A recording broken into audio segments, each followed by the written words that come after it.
ابو دردہ رضی اللہ تعالیٰ عنہ بڑے معروف اور مشہور صحابی ہیں. ابن ماجہ وغیرہ کی حسن درجے کی روایت ہے.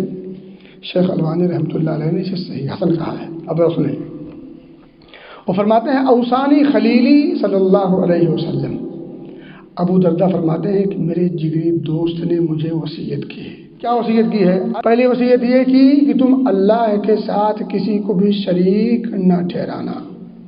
آگے جملہ دیکھیں، ان قطعت او حرقت، اگرچہ تمہیں بوٹی بوٹی کر دیا جائے، تمہیں جلتی آگ کے حوالے کر دیا جائے، تب بھی توحید کا سودا نہ کرنا. میں ایک بات بتا دوں، مجھے ایک بات یاد آ گئی. یہ توحید اور شرک جب گفتگو کرو تو ہو سکتا ہو کچھ لوگوں کو چڑ ہوتی ہو، نہیں چڑھنا چاہیے.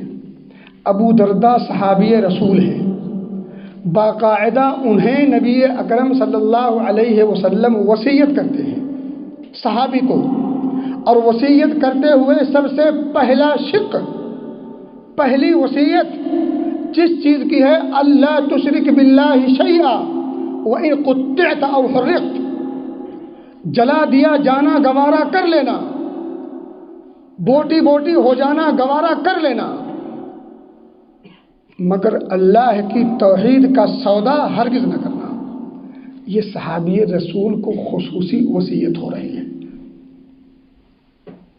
اللہ اس کے رسول جس چیز کو بار بار ذکر کرے، اس چیز سے چڑھنے کی ضرورت نہیں، اس چیز پر توجہ دینے کی ضرورت ہے.